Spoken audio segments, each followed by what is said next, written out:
right, let's get you a sense of how it's all going down at the Cape Town City Hall. That's where we find our reporter, Juniour Khumalo, who joins us once again. And it's a different Sona, Juniour, for a number of reasons, including these new rules that were announced by the Speaker of the National Assembly.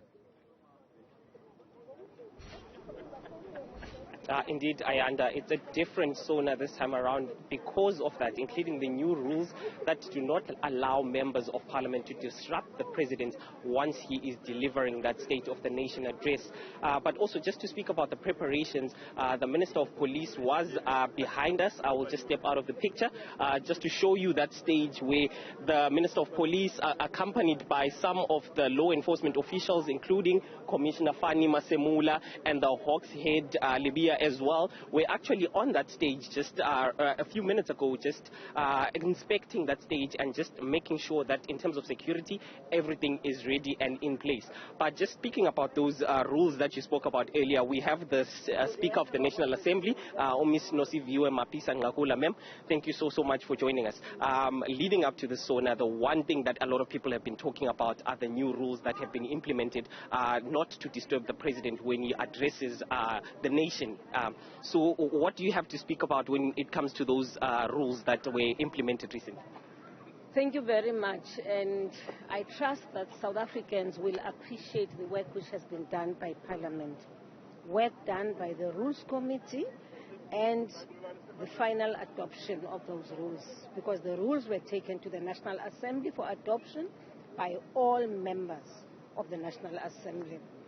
Firstly, the rules really asserts the importance of the authority of Parliament, the authority of the executive authority of Parliament.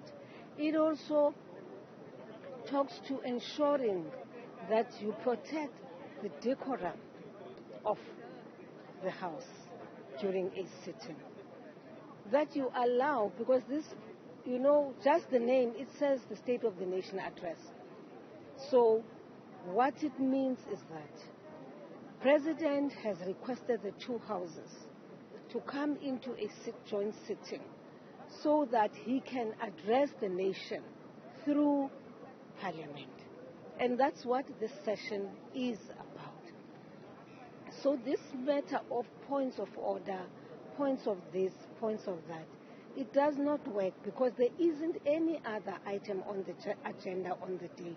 On the day, you simply allow for the president to engage, to address, and then subsequently to that, for 2 days, members will have an opportunity to engage, to debate, to throw points of order, if there are any points of order. At this point now, where the president is addressing, all we do is to absorb what he is talking to us about, which is about outlining the program of government for the next year. And that's all that we are interested in. And that is all South Africans are also looking forward to hearing. How is the president going to be dealing with the challenges which are confronting South Africans?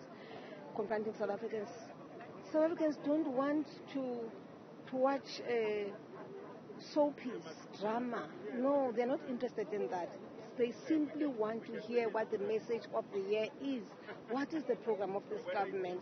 And of course, for us as members of Parliament, we want to know where are these areas, what is it that's going to happen for ensuring that there is proper oversight by Parliament.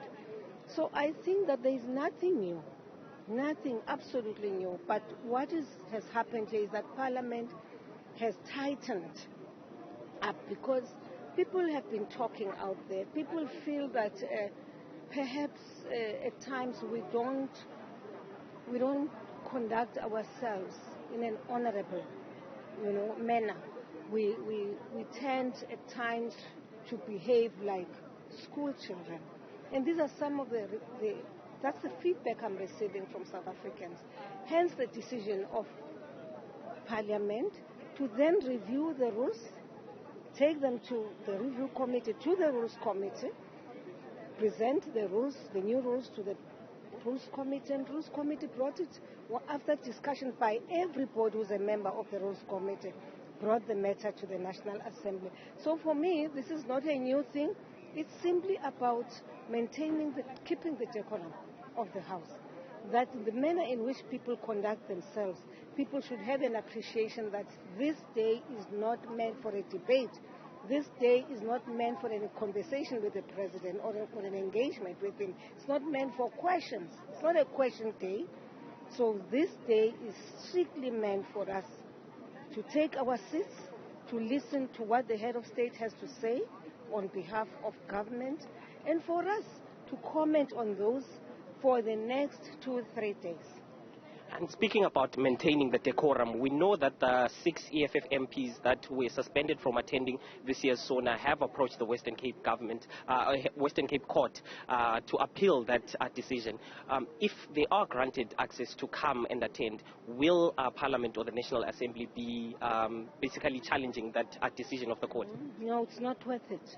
Look, at the end of it, whether the 6 leaders are in the House or not, the party itself, the organization, members of it's about the party. So the members of that party will still be participating in the debates. The members of that party will be there and will be part of those who will be attending the State of the Nation address. We, from Parliament, once the court has decided, of course we appeal, there will always be appeals, but in this instance, to be honest, it's not worth it. Because if people decide, if the court decides this morning that they are coming back into the House, so be it. They are members of Parliament after all. But they would have to have an appreciation of the fact that, yes, there are rules. And by the way, I wish people could stop saying the rules are meant for the EFF. The rules are not meant to suppress debates from members of a particular party. The rules are meant to be applied to all members of Parliament. We all have an obligation to understand that in every institution there's what is called authority. So even here in the case of Parliament, you have the executive authority, which will be running the State of the Nation address, and therefore you have to at least respect that and honor us by listening to orders which are given by the executive authority, namely the Speaker and the Chairperson of the National Council of Provinces. Of course, courts, at times, they take decisions which can be very confusing. But what is important is that courts are independent. The judiciary is independent. It's a different arm of the state. So once it rules out of respect, whether you are happy or not at times, you simply have to comply.